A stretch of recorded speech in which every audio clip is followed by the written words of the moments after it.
He didn't even flinch when Brent called him clipboard Jesus in front of the whole floor. Just kept typing like he didn't hear it. That's how Caleb was. Quiet, steady, damn near unreadable. But I knew something was boiling under that calm because I sat 6 desks over and I saw what everyone else ignored. Caleb didn't zone out like the rest of us when Brent strutted through barking about KPIs and impact cycles. He watched, like a man studying rot in a ceiling before it caves. I used to think compliance was where people went to die slowly in air conditioning, but Caleb, he made it look like a battlefield made of paper. 2 years he sat in that corner cubicle, getting iced out of meetings he should have been leading, rubber stamping documents that already smelled like lawsuits. And every time he tried to raise a red flag, Brent would roll his eyes and say crap like, "No one ever scaled a startup by babysitting the rulebook." Then he'd high-five someone for closing a vendor deal in under 24 hours. No vetting, no checks, just vibes and a signature. Funny thing is, Caleb stopped pushing back after a while, stopped replying to Brent's little jabs. He just got quieter. Started blocking off chunks of his calendar with vague little titles like Research Time, Q2 Audit Prep. Brent barely noticed. He was too busy measuring success by how fast the interns could onboard a new logistics vendor without reading the contract. Half the team thought Caleb had mentally checked out. But me? I noticed him working late after everyone left, saw him carrying that battered manila folder like it was radioactive. I asked him once, jokingly, if he was building a doomsday device in there. He didn't laugh, just looked at me with those tired eyes and said, more like a time bomb. Hey, real quick before we go any deeper, if you're still listening, hit that subscribe button and like the video. 97% of folks never do, and it helps the team keep telling stories like this one. All right, back to it. Brent thought he'd won. Thought Caleb was fading into the background, finally too broken to resist. He even bragged during a team lunch that he was phasing out redundant processes, which was Brent speak for getting rid of people who make me look reckless. But Caleb wasn't folding. He was gathering, logging. He was pulling data into a shadow archive with a precision that would have scared the pants off Brent if he hadn't been too high on his own supply to notice. And here's the kicker. Brent kept approving Caleb's research hours every quarter, never read the descriptions, just rubber stamped them like everything else. He figured Caleb was too spineless to do anything dangerous. But I saw the way Caleb's fingers hovered just a second too long over his keyboard some mornings, like he was sending off pieces of a bigger puzzle, like he knew exactly how this all would end. The morning the vendor contract dropped in Slack, the whole team was buzzing like we'd just won the damn lottery. Brent slapped some gif of fireworks in the thread and pinged the group like he was hosting the Oscars. Welcome, Aravex Logistics. This is gonna be big. A few of us reacted with fire emojis. Caleb didn't respond. Instead, he clicked into the onboarding packet with that same deadpan stare he always wore, like a man reviewing a will he already knew was forged. I watched his face tighten slightly when he got to the second page. That was Caleb's version of screaming. A normal person might rant, throw a fit, yank the plug from the wall. Not Caleb. He just started scrolling slower, more methodically, highlighted a clause, checked the vendor's DUNS number against something on his own spreadsheet. His jaw clenched, barely, but it was enough to know something was off. At 10:14 a.m., he tagged Brent in Slack. Simple, direct, no drama. Flagging discrepancies in Aravex onboarding records. Missing secondary compliance attestation and possible conflict with Section 4.7 of our Federal Procurement Agreement. 3 minutes later, Brent replied with a classic digital slap. No more doomsday audits, Caleb. Just approve it. Then he added a laughing emoji. Public thread. Everyone saw it. No one said a word. And just like that, it was done. Brent overrode him, again, like always. The approval box got checked. But I noticed Caleb didn't close the file. He renamed it instead, quietly, right there at his desk. Something subtle. Aravex V1 flagged artreview.pdf. Then he slid it into a folder I'd never seen before, one labeled in a ciphered string of letters and numbers that looked like gibberish to anyone else. But I'd seen him use that system before. It meant the file was going to his encrypted drive, not the company server, off-grid. He didn't sigh, Didn't make a scene. Just opened a notepad, typed something with a timestamp, and plugged in an external backup key under the desk. No one noticed. Not even Brent, who was too busy booking a celebratory dinner for crushing Q2 onboarding goals. It wasn't the first time this happened. I found out later Caleb had been tracking anomalies for months, stuff no one bothered to verify, contracts approved too quickly, signatures missing second reviewers, vendors with addresses that pointed to P.O. boxes in parking lots. He'd been documenting it all, quietly, persistently, without backup, without support. But this time, something changed. That night, long after the office emptied out, Caleb stayed behind. I passed by him on my way out. He didn't even look up, just muttered something like, "If they won't keep the receipts, I will." Next morning, a small LED light glowed from under his desk, an automatic mirroring device. I'd only seen one once. They're used to push encrypted files to external servers on an hourly cycle. Shadow backups. Untraceable if you know what you were doing. That was the moment I knew. Caleb wasn't just documenting mistakes anymore. He was building something, quietly, carefully, like an architect drawing blueprints for the fallout. It was a Tuesday. I remember because the office coffee machine was already down again and Brent was stomping around like his iced Americano was the only thing keeping the company afloat. Everyone was half asleep in the morning scrum when Caleb opened an email, blinked once, and went still. Not confused, not panicked. Just still, like a man who'd heard the final click of a loaded chamber. The email wasn't even meant for him, not directly. It was a sloppy CC job on a vendor status thread. Buried halfway down was a casual sentence from Brent to legal. Approval for Encarta, Solvtech, and Primex has been signed off. All clear to move forward on the subcontractor packets. 3 foreign subcontractors, no review history, no I-9 verification trail, no secondary compliance check. Nothing but Brent's greasy signature and a timestamp. That was it. The line. The one Caleb had been circling for months finally got crossed, and not in pencil. This was full ink fraud, and under Noventa's federal procurement guidelines, it was more than just internal rot. It was breach territory. Serious breach. The kind of breach that invites audits, fines, maybe even federal debarment.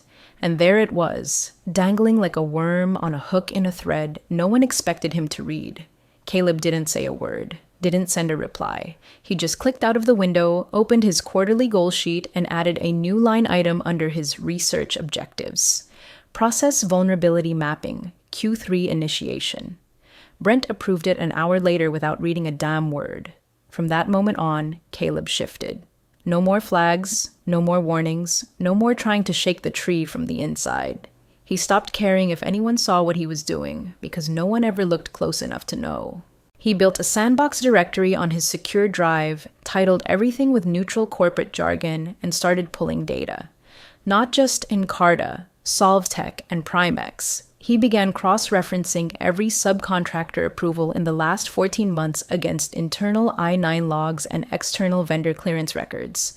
By Friday, he'd identified 17 cases of unverified subcontractor onboarding, 3 with expired tax IDs, 2 flagged on federal watch lists, 1 traced to a known shell firm in Singapore, all signed off by Brent, every last one. And what was Brent doing during all this? Pacing around all high on his own fumes, mocking Caleb for spending another week in spreadsheet hell. During the Thursday stand-up, he even joked, "What's our clipboard crusader cooking up now? Theoretical non-compliance? A love story?" The whole room laughed. Caleb just nodded once, like someone noting the time of death. That weekend, he updated his mirror drive configuration to push live backups every 6 hours, renamed his local folders under neutral acronyms, backed up Slack threads, isolated every approval Brent had fast-tracked. The detachment wasn't emotional, it was surgical, like he wasn't even angry anymore, just done. Like he'd already filed the obituary and was now focused on the autopsy. No one noticed the change. Not really. Brent thought he'd finally broken him. The rest of the team just figured Caleb was spiraling deeper into his busy work. But what none of them realized was that Caleb wasn't analyzing failure anymore. He was preparing to certify it. By the second week of July, Caleb had stopped using his work laptop for anything but camouflage. It sat on his desk like a prop in a stage play. Slack open, spreadsheets half loaded, the occasional token keystroke to keep Brent off his scent. But his real work, the kind that mattered, was happening on the cold little personal rig tucked beneath his desk, linked to a drive that never touched Noventa's network. That's where the connections started to click into place. One by one, he went back over every vendor Brent had signed off on in the last 18 months. Not just the big names, Arrivex, Encarta, Solvtech, but the quiet ones. The ones buried in cross-departmental projects no one ever audited. Caleb matched each one to federal onboarding criteria, ran their EINs through public registries, then cross-checked them against internal HR memos that had somehow vanished from our main records, but still lived in his backups. By Thursday, he had a list of 22 vendors, at least 15 of which had credentials so flimsy they wouldn't have passed an intern-level screening. Worse, they'd all been greenlit under Brent's name. Some had missing attestation forms. Others listed employees who didn't exist. 2 were duplicates under different shell names with the same billing address in Nevada. One was tied to a now-dissolved firm in Ukraine. No audit trail, no clearance. All of them had documentation trails that looped through Brent's desk, fast-tracked and digitally signed, like he was handing out federal clearance with a Pez dispenser. Caleb didn't flinch. He recorded every signature timestamp, every approval Slack message. He went deep. Screen captures, metadata extractions, even HR thread logs from archived Zoom calls.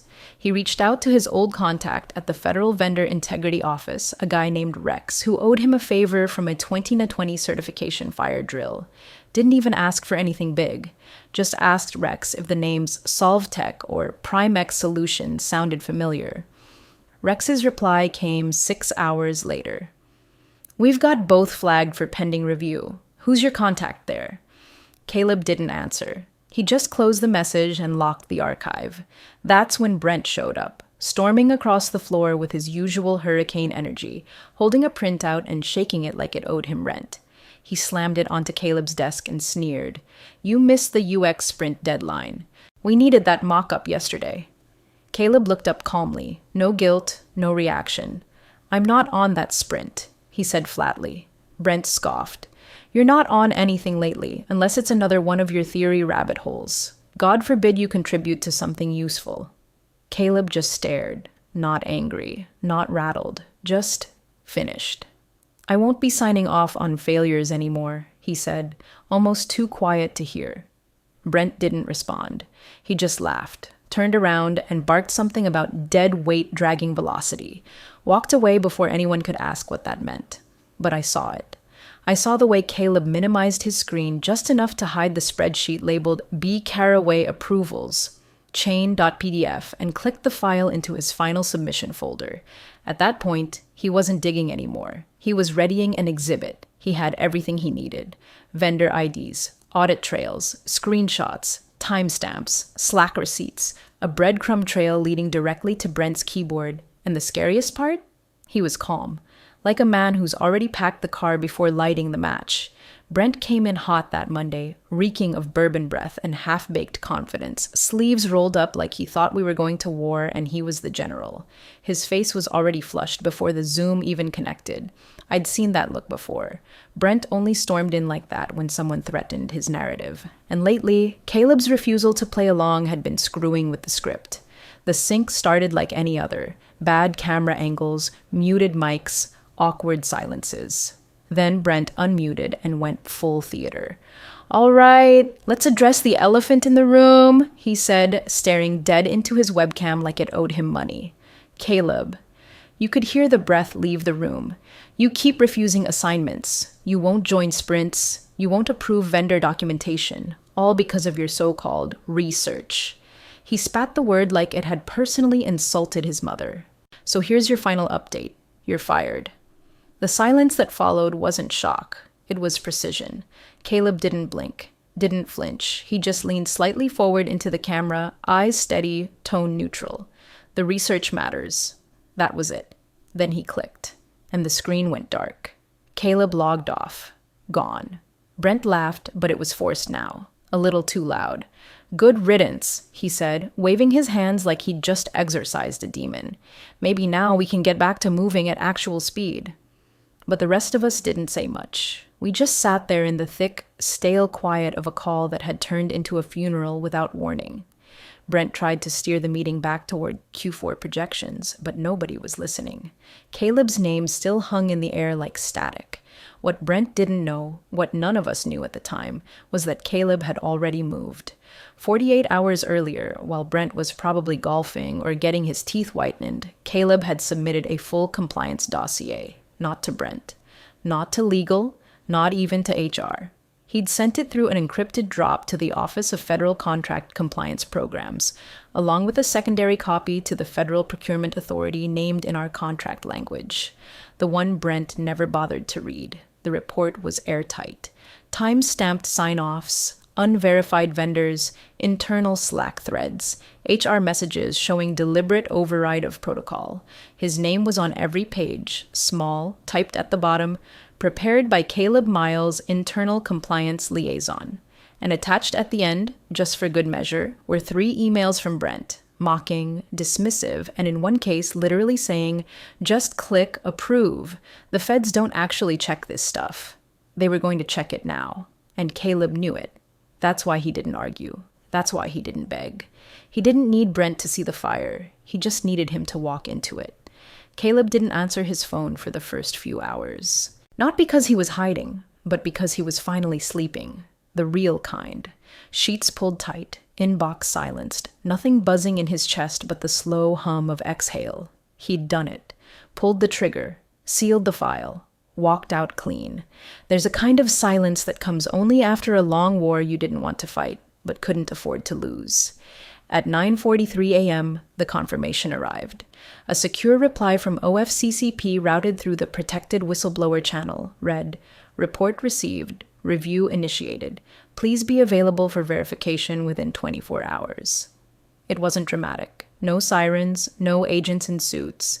Just a quiet detonation slipping beneath the walls of Noventa systems. Time to precision. Caleb sat up in bed, read the message, and nodded once. Then he opened a document titled Exit Package, Revised, and updated the date to reflect a voluntary departure, signed 48 hours prior to Brent's Little Monday meltdown. He wasn't just protecting his job history, he was protecting the digital chain of custody. Every file he'd submitted had to match exactly to the versions in his mirror vault, unaltered, time-stamped, and untouched by Noventa's grubby hands. He re-encrypted his local archive, activated an additional failover in case anyone tried to wipe or remotely access his personal drive, then uploaded a checksum file to an independent time-stamping service. Chain of custody, sealed, bulletproof. Meanwhile, back at Noventa, the delusion was still holding. Brent strutted around like he'd performed a mercy killing. I heard him in the kitchen that afternoon, telling someone from sales, "Sometimes you gotta cut the fat." Caleb was dead weight with a clipboard fetish, glad that chapter's closed. He sipped his kombucha and fist-bumped an intern. It was grotesque. But somewhere deep in legal, things weren't so calm. By 2:15 p.m., Caleb got the first real ping, a direct message from Noventa's outside counsel, someone named Iris Langston. "Hi, Caleb. I'm reaching out regarding some items you were involved with during your tenure. Specifically, several onboarding attestations appear to have been backdated. We'd like to understand your role in those records." No greeting, no apology, no hint of Brent's bravado, just quiet panic in a tailored suit. Caleb didn't reply immediately. He knew better.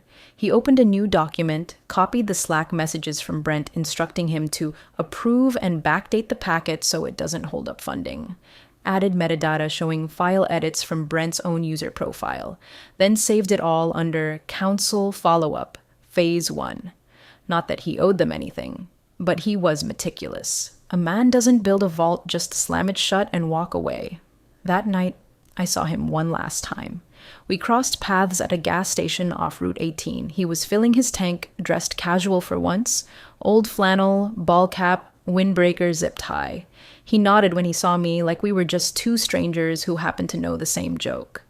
"How's the silence?" I asked. He smirked faintly, loud in the right places. Then he got back in his truck and drove off.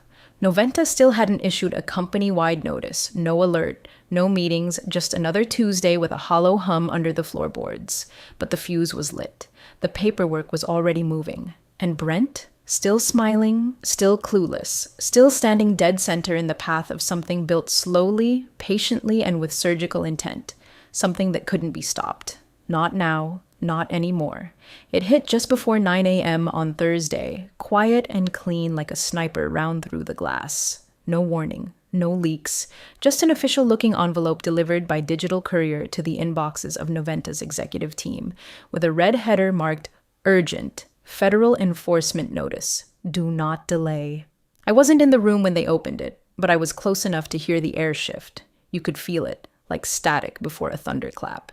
Brent walked in laughing, some joke about the sales numbers and his legendary pipeline, but within 60 seconds of legal reading the subject line, he was dead silent. Someone pulled the blinds. Someone else shut the door. By 9:06 a.m., the whispers started. By 9:10, I saw the CFO walk past my desk with a printout in her hand and a look on her face like she'd just bitten into glass. Her phone rang halfway down the hall. She answered, nodded once, and said, "He's here. Get external on the line." Brent didn't come back to his desk that day. The fine was $9.5 million, straight out of the enforcement clause in our federal procurement contracts. Not a projection, not a threat. Real, immediate, paired with a full suspension of federal work until Noventa could provide documentation proving systemic compliance reform, language that might as well have read indefinitely. Federal contracts made up 48% of our Q4 projections. That revenue was now gone. Overnight. The notice wasn't vague. It named names, specifically Caleb's, 14 times. His title was listed in black and white, Internal Document Originator. The report he submitted had been integrated into the official review. They'd cross-verified timestamps, email headers, Slack logs, metadata. They even cited screen recordings. Brent's voice in one, telling him to just approve it and keep the engine moving. And now the engine had seized. The CEO's calendar went dark after lunch, all meetings canceled. His glass office stayed locked while external counsel filed in, stiff and grim. There was no yelling, no dramatic speeches, just the quiet hum of a $9.5 million bomb sinking into the building's foundation. At 7:42 p.m., the CEO sent a company-wide email. No subject line fluff, no inspiration quotes. Just, an internal review has begun. We are cooperating fully with all federal agencies. There will be changes. More details will follow. I read it 3 times, then forwarded it to myself. For records. No one said Caleb's name out loud. Not in the building anyway. But it was there. In every glance, every huddle, every conversation cut short when someone walked by. His absence was louder than most people's presence. A man they all ignored for 2 years had just pulled the emergency brake on the whole damn company. And Brent? Still behind closed doors. Last I saw, someone had brought him a bottle of water. He was pacing like a caged animal, jaw tight, neck red, hands flailing through the blinds. He didn't know yet that it was already over. The problem wasn't the penalty, it was the receipts. And Caleb had handed them over like a gift. Not with vengeance, not with flair, just quiet precision, like someone who understood the value of proof and the cost of being ignored. By Friday morning, Brent's office was empty, not cleared out, just dark, locked, and stripped of authority. The nameplate still sat on the door, but the badge scanner had been disabled. You could smell the shift in the air. The swagger was gone. People walked quieter, clicked softer, like the building itself had snapped awake and realized the grown-ups had left matches near the gas line. The email went out at 6:03 a.m. from legal. Effective immediately, Brent Carraway is suspended pending internal investigation. No thanks for his service. No vague phrasing about stepping back. Just cold suspension and silence. By 8:00, his Slack profile had been disabled. By 8:05, the CFO had assumed emergency review powers. She started flagging all Q2 approvals over $50K, auditing payment histories, freezing Brent's vendor chain with surgical speed. Someone on the 3rd floor said the board met overnight in a private Zoom call. No recordings, no minutes released. Whatever was said, it worked. Because by noon, HR had retroactively updated Caleb's termination paperwork. What was once marked "fired for cause" had now been quietly overwritten to read "voluntary departure, record closed." They didn't send an apology. Just change the file. As if digital erasure could scrub away the months of disrespect and the very public gutting Brent gave him in front of the entire team. But the part that really made the room go still? Legal reaching out again. This time, they weren't demanding anything. They were asking, Mr. Miles, we'd like to discuss documentation integrity and clarify the sequence of approval breakdowns noted in your prior reports. It was so polite it was practically scared. Caleb didn't reply right away. When he did, he didn't schedule a meeting, didn't offer clarifications. He simply sent an email with no greeting, no signature, no warm sign-off. Just one sentence. You were warned, in writing, twice. Attached were 2 screenshots, both from Slack, both time-stamped. Brent's words clear as daylight. Stop playing compliance cop. Approve it. The feds don't actually check this stuff, Caleb. Just move it through. And below that, the original vendor violation list, the one Caleb had flagged 6 months earlier and was told to let it go. Each entry cross-referenced with public data now cited in the Federal Enforcement Report. Vendor names, addresses, sign-off dates, every one of them a liability wearing a fake badge. No follow-up email, no questions. Just the sound of legal going very, very quiet. That afternoon, I heard the CEO pacing in the hallway, talking low but sharp. Words like containment, exposure, go-forward posture. PR had been looped in. Investors were asking questions. Clients were pulling calls. Someone from procurement looked like she hadn't slept in 3 days, and outside of it all, beyond the glass, beyond the meetings, beyond the freeze, Caleb sat somewhere far away, not watching, not waiting, just done. He didn't want revenge. He wanted truth. And now the company that called him dead weight was drowning in the very thing he tried to stop. There's a difference between being difficult and being correct. Caleb had been both. And now they knew. The building didn't implode. No smoke, no sirens, no news crews parked out front. Noventa kept its lights on, kept its social media sanitized, kept sending out newsletters about resilience and learning opportunities. But beneath the glossy surface, everything had changed. The federal contract pipeline, once their pride and golden calf, remained locked in deep freeze. The enforcement body wasn't budging, not until the rot was rooted out, system by system, signature by signature. They brought in someone from D.C. to clean it up, an interim head of compliance with a cold reputation and colder credentials. No first-name basis. No birthday cupcakes, just clipboards, legal pads, and procedural audits stacked 3 feet high. The department that used to mock Caleb's warnings now whispered about chain of custody protocols and data forensics, like they were gospel.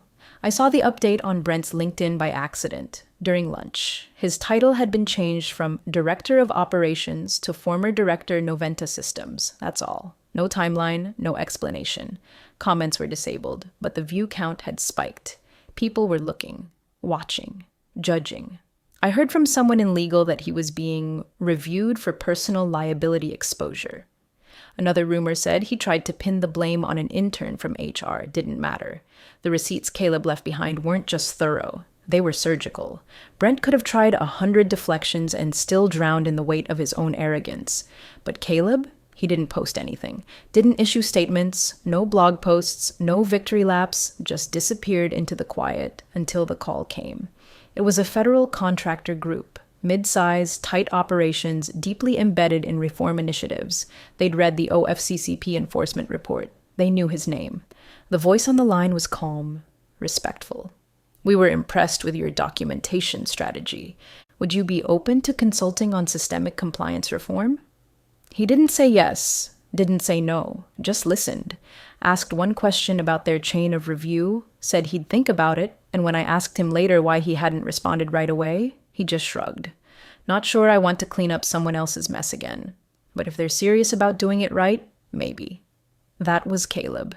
Never loud, never cruel, just precise. When everyone else chased optics, he followed structure. When Brent built castles on shortcuts, Caleb carved stone with protocol. He didn't burn the place down. He just stopped holding it up. The last time we spoke, I asked him if he regretted it. All the late nights, the isolation, the fallout. He shook his head. I didn't refuse to work. He said, I refuse to sign off on failure.